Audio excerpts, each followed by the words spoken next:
بسم اللہ الرحمن الرحیم۔ میرے پیارے معزز بہنوں اور بھائیوں، السلام علیکم۔ امید کرتی ہوں آپ سب خیر و عافیت سے ہوں گے اور جہاں بھی ہوں گے خوش ہوں گے۔ آج میرا موضوع کچھ اس طرح ہے۔ حضور صلی اللہ علیہ وآلہ وسلم نے اسلام پھیلانے میں جتنا سختیاں، پریشانیاں اور تکالیف اور مشقت برداشت کیے، جھیلے، بہت زیادہ تکالیف میرے نبی کریم صلی اللہ علیہ وآلہ وسلم نے اٹھائے، جس کی کوئی مثال نہیں۔ ان میں سے ایک واقعہ طائف کا ہے، جہاں پہ ہمارے نبی کریم صلی اللہ علیہ وآلہ وسلم طائف کی طرف تشریف لے گئے اور دین و تبلیغ کی دعوت دینے کے لیے طائف کی طرف تشریف لے گئے۔ تو طائف کا واقعہ میں آپ کے سامنے پیش کرنے والی ہوں۔ اس سے پہلے آپ بہن بھائیوں سے درخواست ہے، اگر میری ویڈیوز آپ کو اچھی لگتی ہیں، پسند ہیں، تو میرے چینل کو سبسکرائب کر دیں،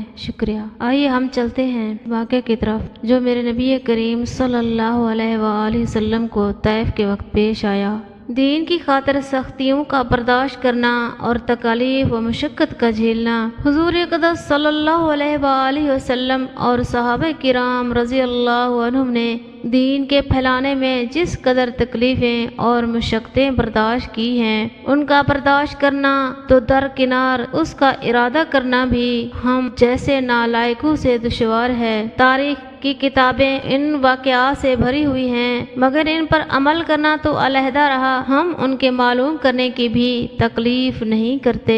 اس میں چند قصوں کو نمونہ کے طور پر ذکر کرنا ہے۔ ان میں سب سے پہلے خود حضور اکرم صلی اللہ علیہ وآلہ وسلم کے ایک قصہ سے ابتدا کرتی ہوں کہ حضور صلی اللہ علیہ وآلہ وسلم کا ذکر برکت کا ذریعہ ہے۔ حضور اکرم صلی اللہ علیہ وآلہ وسلم کے طائف کے سفر کا واقعہ۔ نبوت مل جانے کے بعد 9 برس تک نبی اکرم صلی اللہ علیہ وآلہ وسلم مکہ مکرمہ میں تبلیغ فرماتے رہے اور قوم کی ہدایت اور اصلاح کی کوشش فرماتے رہے، لیکن تھوڑی سی جماعت کے سوا جو مسلمان ہو گئی تھی اور تھوڑے سے ایسے لوگوں کے علاوہ جو باوجود مسلمان نہ ہونے کے آپ کی مدد کرتے تھے، اکثر کفار مکہ آپ صلی اللہ علیہ وآلہ وسلم کو اور آپ کے صحابہ کو ہر طرح کی تکلیفیں پہنچاتے تھے، مذاق اڑاتے تھے اور جو ہو سکتا تھا اس سے درگزر نہ کرتے تھے۔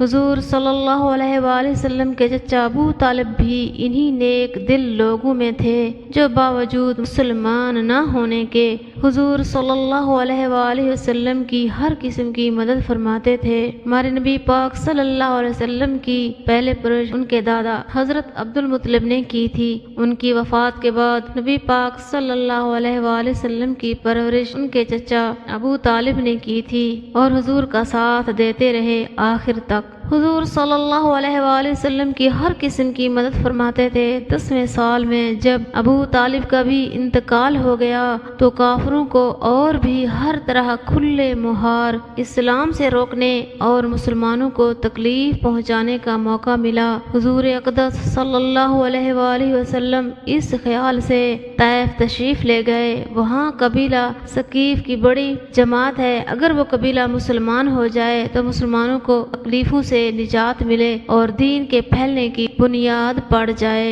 ہمارے نبی پاک صلی اللہ علیہ وسلم یہ سوچ کر طائف کی طرف سفر فرمایا، لیکن طائف والوں نے جو رویہ اختیار کیا ہمارے نبی کریم صلی اللہ علیہ وآلہ وسلم کے ساتھ، جسے سن کر جسم کے رونگٹے کھڑے ہو جاتے ہیں، دل رونے لگتا ہے، سننے کی برداشت نہیں ہوتی، جو میرے نبی کریم صلی اللہ علیہ وآلہ وسلم کے ساتھ طائف والوں نے جو کیا تھا۔ طائف کی طرف جب سفر فرمایا، وہاں پہنچ کر قبیلہ کے 3 سرداروں سے جو بڑے درجے کے سمجھے جاتے تھے گفتگو فرمائی اور اللہ کے دین کی طرف بلایا اور اللہ کے رسول کی یعنی اپنی مدد کی طرف متوجہ کیا، مگر ان لوگوں نے بجائے اس کے کہ دین کی بات کو قبول کرتے یا کم سے کم عرب کی مشہور مہمان نوازی کے لحاظ سے ایک نئے مہمان کی خاطر مدارات کرتے صاف جواب دے دیا اور نہایت بے رخی اور بد اخلاقی سے پیش آئے۔ ان لوگوں نے یہ بھی گوارا نہ کیا کہ آپ صلی اللہ علیہ وآلہ وسلم یہاں قیام فرما لیں۔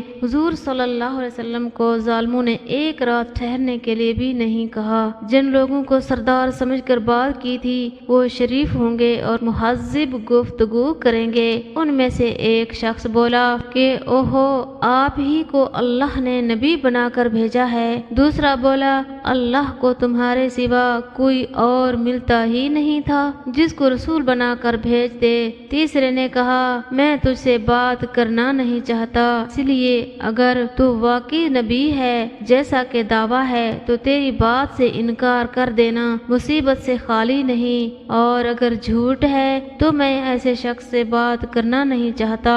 اس کے بعد ان لوگوں سے نا امید ہو کر میرے حضور صلی اللہ علیہ وآلہ وسلم نے اور لوگوں سے بات کرنے کا ارادہ فرمایا کہ آپ صلی اللہ علیہ وآلہ وسلم تو ہمت اور استقلال کے پہاڑ تھے، مگر کسی نے بھی قبول نہ کیا، بلکہ بجائے قبول کرنے کے حضور صلی اللہ علیہ وآلہ وسلم سے کہا، ہمارے شہر سے فوراً نکل جاؤ اور جہاں تمہاری چاہت کی جگہ ہو وہاں چلے جاؤ۔ حضور اکرم صلی اللہ علیہ وآلہ وسلم جب ان سے بالکل مایوس ہو کر واپس ہونے لگے تو ان لوگوں نے شہر کے لڑکوں کو، شرارتی لڑکوں کو میرے نبی کریم صلی اللہ علیہ وآلہ وسلم کے پیچھے لگا دیا تاکہ آپ صلی اللہ علیہ وآلہ وسلم کو تکالیف دیں، اذیت دیں۔ شہری لڑکوں کو پیچھے لگا دیا، آپ کا مذاق اڑائیں، تالیاں پیٹیں، پتھر ماریں، حتیٰ کہ آپ کے دونوں جوتے مبارک خون کے جاری ہونے سے رنگین ہو گئے۔ حضور اقدس صلی اللہ علیہ وآلہ وسلم اسی حالت میں واپس ہوئے۔ جب راستہ میں ایک جگہ ان شریروں سے اطمینان ہوا تو حضور صلی اللہ علیہ وآلہ وسلم نے یہ دعا مانگی، اے اللہ، تجھ سے شکایت کرتا ہوں میں اپنی کمزوری اور بے کسی کی اور لوگوں میں ذلت اور رسوائی کی۔ ارحم الراحمین، تو ہی ضعفاء کا رب ہے اور تو ہی میرا پروردگار ہے۔ تو مجھے کس کے حوالے کرتا ہے؟ کسی اجنبی بیگانہ کے جو مجھے دیکھ کر ترش روح ہوتا ہے اور منہ چڑھاتا ہے، یا کسی دشمن کے جس کو تو نے مجھ پر قابو دے دیا؟ اے اللہ، اگر تو مجھ سے ناراض نہیں ہے تو کسی کی بھی پرواہ نہیں، تیری حفاظت مجھے کافی ہے۔ میں تیرے چہرہ کے اس نور کے طفائل جس سے تمام اندھیریاں روشن ہو گئیں اور جس سے دنیا و آخرت کے سارے کام درست ہو جاتے ہیں، اس بات سے پناہ مانگتا ہوں مجھ پر تیرا غصہ ہو تو مجھ سے ناراض ہو۔ تیری ناراضگی کا اس وقت تک دور کرنا ضروری ہے جب تک تو راضی نہ ہو۔ نہ تیرے سوا کوئی طاقت ہے نہ قوت۔ مالک الملک کی شان قہاری کو اس پر جوش آنا ہی تھا۔ حضرت جبریل علیہ السلام نے آ کر سلام کیا اور عرض کیا، اللہ تعالیٰ نے آپ کی قوم کی وہ گفتگو جو آپ سے ہوئی تھی سنی اور ان کے جوابات سنے، اور ایک فرشتہ کو جس کے متعلق پہاڑوں کی خدمت ہے آپ کے پاس بھیجا، آپ جو چاہیں اس کو حکم دیں۔ اس کے بعد فرشتہ نے سلام کیا اور عرض کیا، جو ارشاد ہو میں اس کی تعمیل کروں،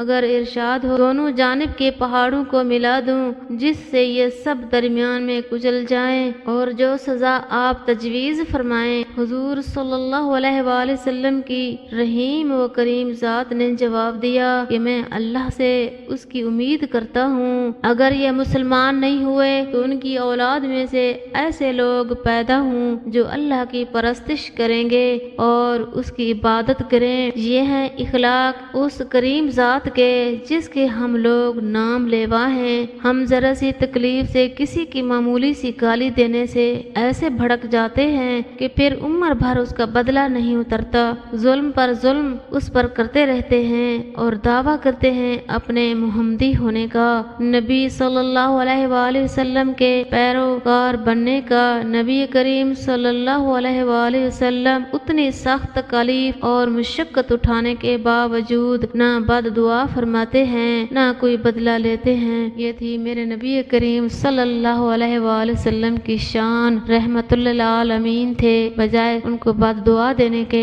ان کے لیے اور ان کی نسلوں کے لیے دعائیں فرمائیں۔ سبحان اللہ۔ یا اللہ ہمارے نبی کریم صلی اللہ علیہ وآلہ وسلم کی سنت پر عمل کرنے کی توفیق عطا فرمائے، آمین۔